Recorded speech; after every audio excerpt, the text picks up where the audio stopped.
Muito bem, turma. Então nós vamos agora fazer uma revisão do conteúdo de biologia que vai ser cobrado na prova, tá? Lembrando a vocês que o conteúdo vai ser ecologia e nós vamos abordar os temas cadeia e teia alimentar, bem como relações ecológicas, tá certo? Então vamos ver aqui algumas questões falando sobre esses assuntos, tá? Observem só essa primeira. Leia com atenção o texto a seguir. Todo ano o ciclo da vida se repete no Pantanal mato-grossense. Durante a estação das chuvas, os rios transbordam e alagam os campos, onde se formam banhados, lagoas e corichós temporários. O gado é levado em comitiva para as partes altas, aproveitando a inundação. Os peixes saem dos rios e espalham-se por toda a área inundada. Quando as chuvas param e os rios voltam aos seus leitos, milhões de peixes ficam aprisionados nas lagoas. É um banquete para as aves, jacarés e ariranhas. Os pastos renovados pela matéria orgânica trazida pela água crescem verdes, atraindo cervos, capivaras e outros animais que convivem com o gado, os quais, por sua vez, atraem onças e jaguatiricas. Bom, aí o que a questão quer saber, né? Com base no texto anterior, assinale a alternativa que representa uma cadeia alimentar, começando pelo produtor e terminando com o consumidor secundário. Então, você tem aqui nas alternativas, cadeias alimentares, e você tem que encontrar uma que tenha um produtor, um consumidor primário e um secundário. A alternativa A não pode ser porque rio não é um produtor, rio é um ecossistema. Na letra B diz que pasto é um produtor, tá certo, pasto é planta, produtor. Capivara é um consumidor primário, tá certo, que a capivara come planta. E onça é um consumidor secundário, porque onça come a capivara, consumidor primário. Então, alternativa correta, letra B. A questão 2, turma, vamos lá, diz assim: os seres vivos não são entidades isoladas, eles interagem em seu ambiente com outros seres vivos e com componentes físicos e químicos. São afetados pelas condições desse ambiente. Com relação ao ecossistema marinho, assinale a alternativa correta. Então, a questão que ela fala de ecossistemas, você sabe que ecossistema é um ambiente que existe vida, e nós vamos aqui falar sobre o ecossistema marinho. A letra A diz que zooplâncton e fitoplâncton representam os mesmos produtores autotróficos. Não. Zooplâncton é um tipo de organismo, são os animais microscópicos, e fitoplâncton são algas microscópicas, né? Então não representa o mesmo organismo aí, tá? Um é consumidor, zooplâncton, fitoplâncton é produtor. Não está errado o item A. O item B, no ambiente marinho, no ecossistema marinho, não existem, vamos subir aqui, não existem decompositores. Está errado, vai existir. Letra C, os consumidores secundários e terciários nos mares são representados principalmente por peixes. Sim, turma, porque você vai ter as algas como sendo o produtor, você vai ter os pequenos animais como consumidor primário e os peixes, que são os animais um pouquinho maior, vai ser consumidor secundário e terciário. Então, alternativa C. Terceira questão. Quando nos referimos ao ecossistema de um lago, dois conceitos são muito importantes: o ciclo dos nutrientes e o fluxo da energia. Muito bem. A energia necessária para os processos vitais de todos os elementos desse lago é reintroduzida nesse ecossistema. Então, quem é o ser vivo que introduz energia na cadeia alimentar?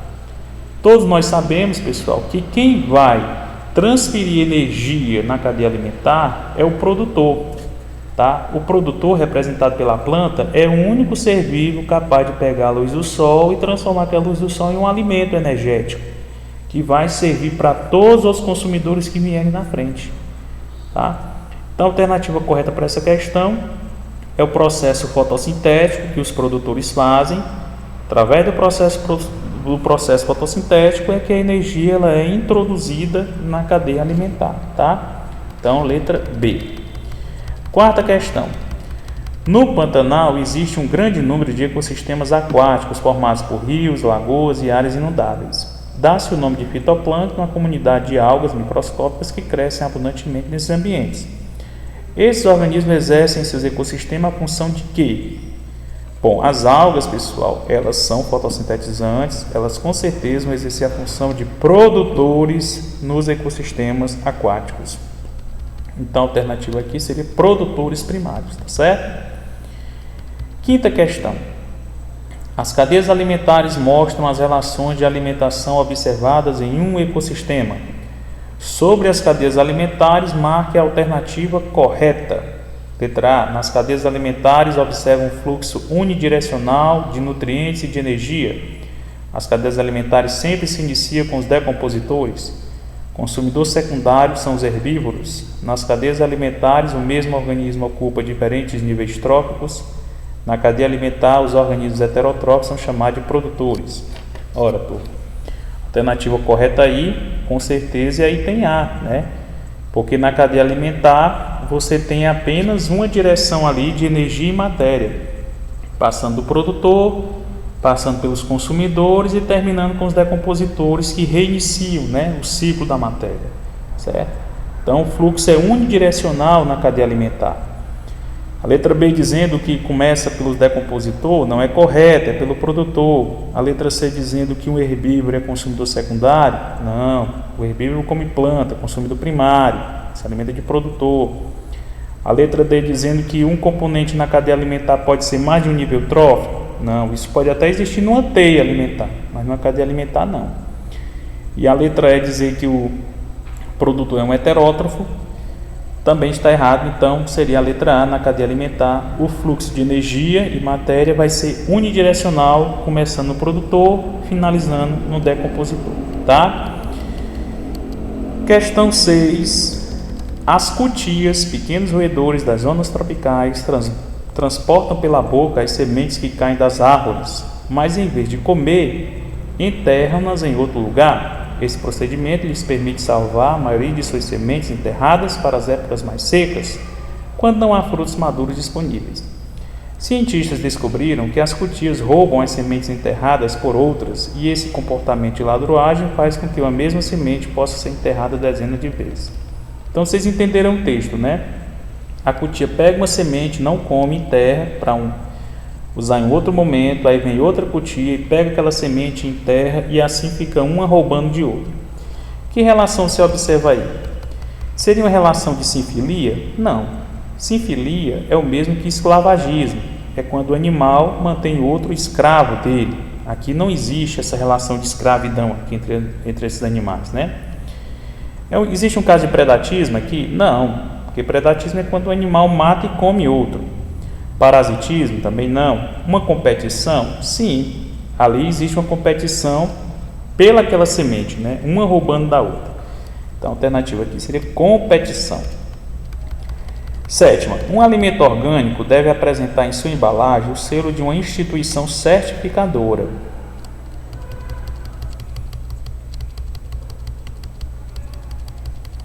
Garantindo ao consumidor que, além de ser um alimento isento de agrotóxicos, também é produzido com técnicas planejadas e controladas. A técnica de produção desses alimentos causa menor impacto aos recursos naturais, contribuindo para melhorar a qualidade de vida das pessoas.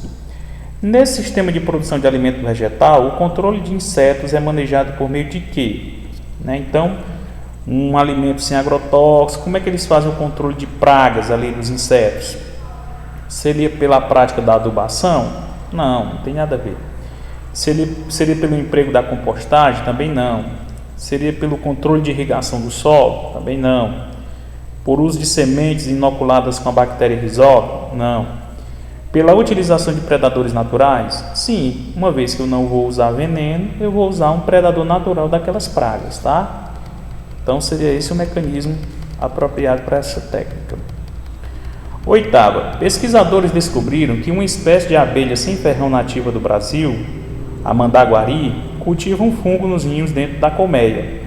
Após observações, verificaram que a sobrevivência das larvas da abelha depende da ingestão de filamentos do fungo, que produz metabólitos secundários com ação antimicrobiana, antitumoral e imunológica, além da alimentação convencional. Por sua vez, o fungo depende da abelha para se reproduzir e garante a sua multiplicação ao longo das gerações.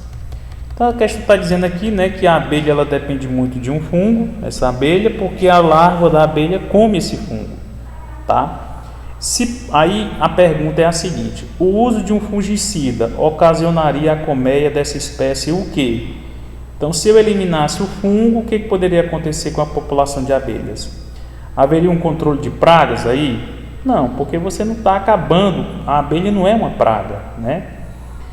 Seria o acúmulo de resíduos? Também não. A ampliação do espaço? Não. O incremento de um novo alimento para as abelhas? Muito menos. Aconteceria uma redução da população? Sim. Uma vez que a larva ela não teria alimento, a população ia envelhecer de abelhas e ia acabar reduzindo, morrendo, tá? Então, letra E é a alternativa correta. Nona, algumas espécies de orquídeas apresentam flores que mimetizam vespas fêmeas, de forma que vespas machos são atraídas na tentativa de acasalamento.